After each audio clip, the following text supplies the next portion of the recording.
This is my strong side.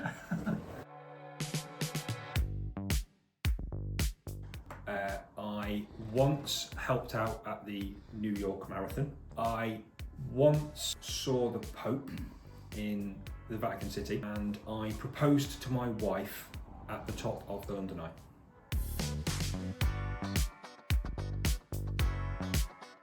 So work is good, work is fun. I love working in HR. It has its challenges, as does any job, so I'm not going to sit here and pretend that it's all fun all the time, but it is great fun. Love providing services for people that don't necessarily have in-house HR, so I really like that about it. In terms of my hobbies, interests, I love sport. I prefer contact sports rather than like cricket. Look, I love my music. Any type of music really. I listen to, from heavy metal, metalcore to blues and swing and big band music from the 1920s.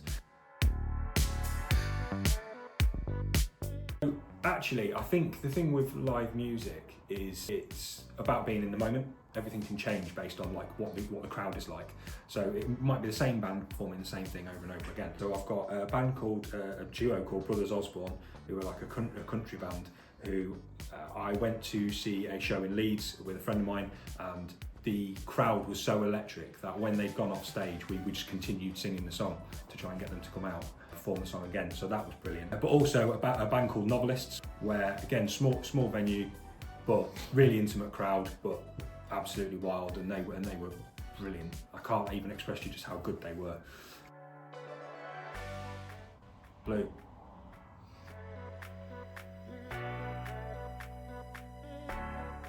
Work a little bit harder and have a little bit less fun, but don't worry about it in the end of the day, because you'll always find a way. There's plenty of life to live, so you can always find a way.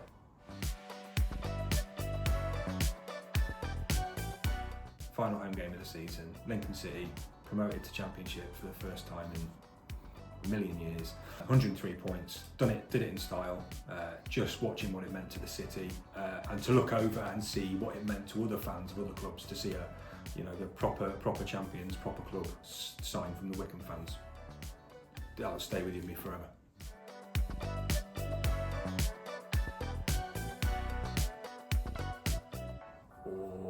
I think just for the iconic stadium, the performance that was there, what it means to the nation, I think I've got to go with England. Get first in Mexico at the Azteca. The atmosphere alone would make it worth going. No, they're the worst things in the world. I don't know who thinks they look good. I mean, it depends on what you're using them for, doesn't it? I'm a big fan of a solid staple though.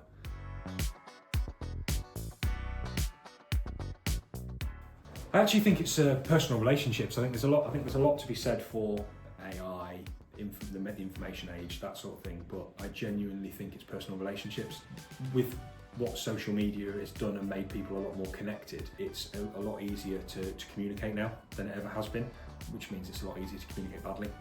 And I think there's certainly an element of people forgetting to talk to other people like humans rather than what they do digitally.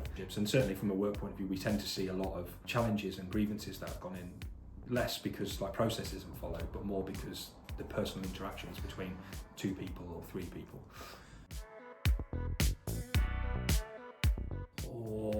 I mean, I am brought up in villages, so village pubs is where it's at. I quite like sitting in the corner. You know, old Dave, who's been there for a long time and probably been drinking in there since the 1930s or something.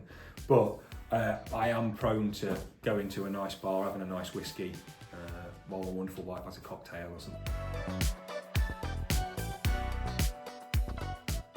Oh, I mean, that's really easy for me. A full English breakfast. Like no matter what time of day, I don't mind. But it has to be sausages, bacon, fried egg. None of this scrambled egg nonsense. Black pudding has to be on it. If it's not, then it's against the law. Tinned tomatoes. I don't want fresh tomatoes. It's got to be tinned tomatoes. Beans, and then ideally we'll have some fried bread. Like the lardier, the better. Mushrooms? I ain't got mushroom for that. Very good.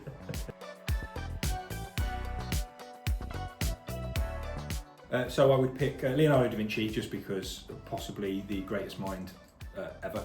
So how he came up with the things that he came up with and how he was so good at so many things, I just think it'd be brilliant to sit down and chat. I would sit down with Jimi Hendrix because I think Jimi Hendrix is a legend in modern music, albeit quite a long time ago now, but I think for what he contributed, I think it was just something really special. I would love to sit down with Jose Mourinho, having been a Chelsea fan most of my life as well. I think sitting down with the special one and just working out just how special he actually is would be good fun. Just to add a bit of chaos into the conversation, I'd probably sit down with Ricky Gervais as well, because I think at the very least it'll be funny, but yeah, I think I'll add a bit of chaos into a conversation.